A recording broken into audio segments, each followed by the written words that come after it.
በስመ አብ ወወልድ ወመንፈስ ቅዱስ አሃዱ አምላክ። በመንፈስ ቅዱስ በእግዚአብሔር አባትነት በዮርዳኖስ በቅድስት ቤተክርስቲያን በኦርቶዶክሳዊት ተዋህዶ ሃይማኖት ሀገርነት የአንድ አባት የአንድ እናት ልጆች የምትሆኑን ኦርቶዶክሳውያን ቤተሰቦቻችን ከሊቅ እስከ ደቂቅ በእግዚአብሔር ፍጹም ሰላም እላችኋለሁ። እንደምን አላችሁ? አሜን። እግዚአብሔር አምላካችን ሰላሙን፣ ቸርነቱን፣ ፍቅሩን ገልጦልን በስሙ እንድንነጋገር የፈቀደልን አምላክ ስሙ የተመሰገነ ይሁን። ወራቱ ዘመነ ቅበላ ነው። እሱን በሚመለከት እግዚአብሔር ያስተምረናል። እንግዲህ ቅበላ ማለት ተቀበለ ከሚለው ቃል የወጣ ነው። መቀበል ነው። ማን ነው ማንን የሚቀበለው? ሙሽራው ሙሽሪትን፣ ሙሽሪት ሙሽራውን። ሙሽራው ተዘጋጅቶ አምሮበት ሙሽሪትን ይቀበላታል። ቤቱን አዘጋጅቶ፣ ወገኖቹን አዘጋጅቶ፣ ድግሱን አዘጋጅቶ ሙሽሪትን ይቀበላል። ሙሽሪት ደግሞ ተሰርታ ተቀብታ አምሮባት ሽቶ አርከፍክፋ የሚፈለጉ ነገሮች አድርጋ በጥሩ መዓዛ በጥሩ አቀባበል ትቀበለዋለች።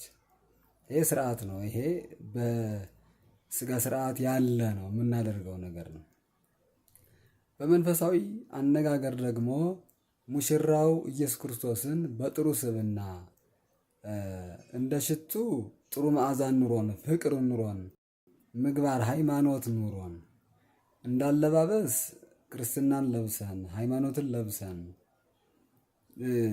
ተዘጋጅተን እንደ ድግስ መንፈሳዊ ማዕድ መንፈሳዊ ቃል እግዚአብሔር ተዘጋጅቶ እንደ ቤተሰብ ከቅዱሳን ህብረት ከመላእክት ከሰማያውያን ከምድራውያን ከቅዱሳኑ ከልዑላኑ ጋር ህብረት ፈጥረን እግዚአብሔርን መቀበላችን ያሳያል ማለት ነው።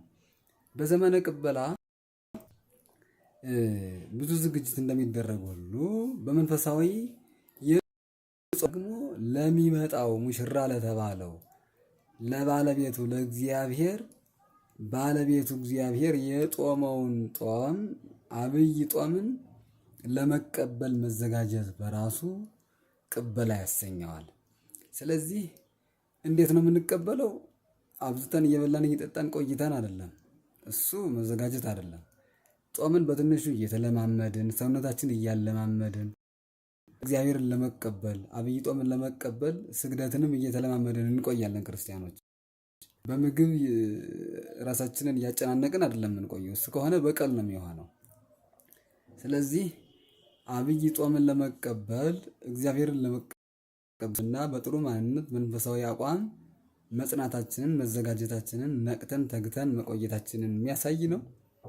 ከዚህ ጋር በተገናኘ ስለ ሙሽሪት ስለ ሙሽራ የተናገረ ጠቢቡ ሰለሞን ንጉሠ ነገሥት ዘኢየሩሳሌም በመኃልየ ምዕራፍ 1 ቁጥር 28 የሚነግረን የሚያስተምረን አንድ ኃይለ ቃል አለ። እሱ የማኑ ተሐቅፈኒ ወጸጋሙ ታሕተ ርእስየ፣ ቀኙ ታቅፈኛለች ግራ እጁ ደግሞ ታንተርሰኛለች ይላል። እንግዲህ ይህንን መኃልይን በቅጥነተ ሕሊና በመንፈሳዊ ሙሽራውን ኢየሱስ ክርስቶስ ሙሽሪትን ቤተ እስራኤል ቤተ ክርስቲያን እያልን እየተረጎምን በአግባቡ እንድንጠቀም፣ አንዳንዴ ደግሞ እግዚአብሔር ሙሽራው ሙሽሪት ድንግል ማርያም ቅድስና ያሸበረቀች እግዚአብሔርን በሙሽርነት የተቀበለችው በማኅፀኗ የተሸከመችው ንጽሕት ድንግል ማርያም ተብሎ ነው የሚተረጎመው። በየአግባቡና በጥንቃቄ እንድንረዳው ያስፈልጋል። ቤተ ክርስቲያን መኃልይን እንዲህ አድርጋ የምትተረጎምበት አብይ ምክንያት የተጻፈውም እንደዛ ስለሆነ በዘይቤ በጥበብ ስለተጻፈ ነው። በምስጢር በቅኔ የተጻፈ መጽሐፍ ነው እንጂ የስጋን ነገር ለማተት አይደለም። ደጋግመን እንደምንለው የስጋን ነገር መናገር ተገቢ አይደለም። ለቤተ ክርስቲያን ጉዳዩዋ አይደለም። ለመንፈሳዊ ጉዳያቸው አይደለም። ያለ ስጋ ነፍስ አይቆም። ልክ ነው። ሙሽሪት ሙሽራ መሆን በእግዚአብሔር ረድኤት በቅዱስ ጋብቻ መዋሃድ ስርዓት ሕግ ነው። ግን እሱ ሊነግረን ፈልጎ አይደለም። በተለይ ዝርዝር የሆኑ ሐሳቦችን ሊነግረን አይፈልግም። አንደኛ በስጋ ሰው ስለሚያውቃቸው ስለሚረዳቸው ባንነግረውም የሚያውቀው ጉዳይ። ስለዚህ መጽሐፍ ቅዱስ ልዑሉ ክቡር እግዚአብሔር የሚገለጥበት መጽሐፍ እንደመሆኑ ስለመተቃቀፍ ሊነግረን ፈልጎ አይደለም። ምንድነው ታዲያ ቀኙ ያኛል ግራው ያንተርሰኛል ማለት ቃልን እግዚአብሔር በረድኤቱ ያጸናኛል ይጠብቀኛል እያለች ነው ቅድስት ቤተክርስቲያን ቤተ እስራኤል። በረድኤቱ ያጸናኛል ይጠብቀኛል። በሌላ ተረጓጓም ሊቃውንቱ ሲተረጉሙልን የማን ያላት ቅድስት ወንጌልን ወይም ቅዱስ ወንጌልን ነው። ጸጋ ያላት ደግሞ ኦሪትን ነው። ስለዚህ የማን አላት ወንጌልን ለምን ብንል ረድኤት፣ ጸጋ፣ በረከት፣ ስሬት ተገኝቶባታልና። በኦሪት ግን ረድኤት፣ ስሬት፣ ሀብት አልነበረምና ጸጋ ግራ አላት ኦሪትን ማለት ነው። የስርዓቱ አፈጻጸም የህግ አፈጻጸሟም ግራ፣ ይሄን ያደረገ ይሄን ያድርግ ብላ በስጋ አቀጣጥ የምትቀጣ ነበረች ኦሪት። ለጊዜው ከእግዚአብሔር ከእውነተኛው ህግ መዳረሻ ሆና አገልግላለች። ከእግዚአብሔር ጋር ስታስታርቅ ቆይታለች። ኦሪት በሐዲስ ፈጽማ ተሽራም ሳይሆን በአግባቡ ጸንታለችና የማን አላት። ግራና ቀኝ እንዲደጋገፉ ኦሪት ለሐዲስ መነሻ ነች። ቀኝ እጅ አለኝ ብለን በቀኝ እጃችን ብቻ ሁሉ መስራት እንደማይቻለን ሁሉ ኦሪት መነሻ ህግ ናት። ከአሰርቱ ቃላት ከህገ ኦሪት ሁሉም የጠፉ አይደሉም፣ የቀጠሉ አሉ። የጠፋ መስዋዕት አቀራረቡ፣ የገደለ ይገደል፣ ያጠፋ ይጥፋ የሚባለው ህግ ስርዓት እሱ ብቻ ተሻረ እንጂ ሌላው ህግ ጸንቷልና ጠብቋልና መደጋገፋቸውን ያሳያል። ስለዚህ ቤተ እስራኤል ቤተ ክርስቲያን ምን አለች ማለት ነው? እግዚአብሔር በረድኤቱ በኦሪት ተገልጦ ህጉን ሰጥቶኝ ጸንቼ ቆየሁ።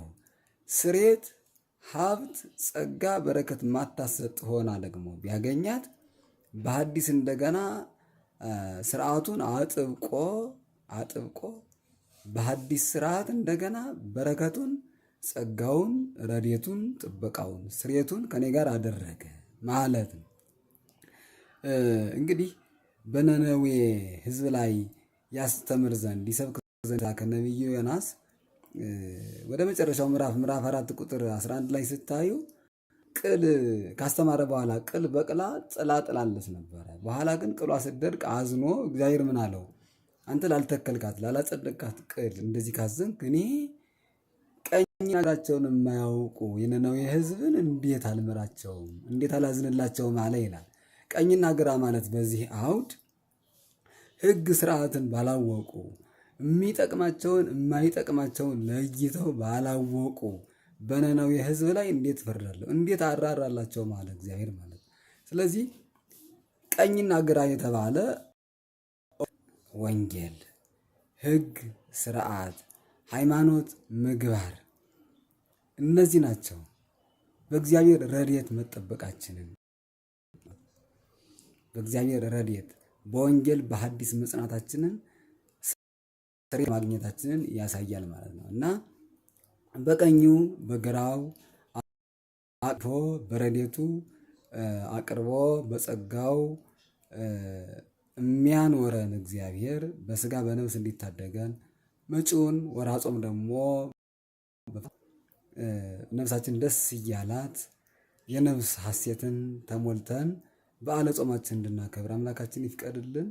የማኑ ታቀፈሙ ታይተርስየ ቀኝ እጁ ታቅፈኛለች፣ ግራ እጁ ደግሞ ታንተርስ። ኦሪት የቆየውን ስርዓት አጽንታ ከኢየሱስ ክርስቶስ መምጣት እንድደርስ ከድህነቱ እንድሳተፍ ታቅፈኛለች። ሐዲስ ደግሞ ታንተርሰኛለች። ሐዲስ ደግሞ እውነተኛውን የፍቅር ህግ ስርዓት ተምሬ ከእግዚአብሔር ጋር በፍቅሩ እንድጸና ታደርገኛለች አለች ቅድስት ቤተክርስቲያን። ለእያንዳንዳችን የሚተረጎም ነው። ሁላችንም በእግዚአብሔር ቀኝና ግራ ታቅፈን ተንተርሰን ያለን ሰዎች ነን። የእግዚአብሔርን ረድኤት ጥበቃ ማስታወስ፣ ሁልጊዜ ደግሞ በእግዚአብሔር ህግና አምልኮ እንድንኖር በቀኙ በግራው የሚጠብቅ ቀኝ ግራ የሚባል የሌለው መለኮታዊ ሕያው አምላክ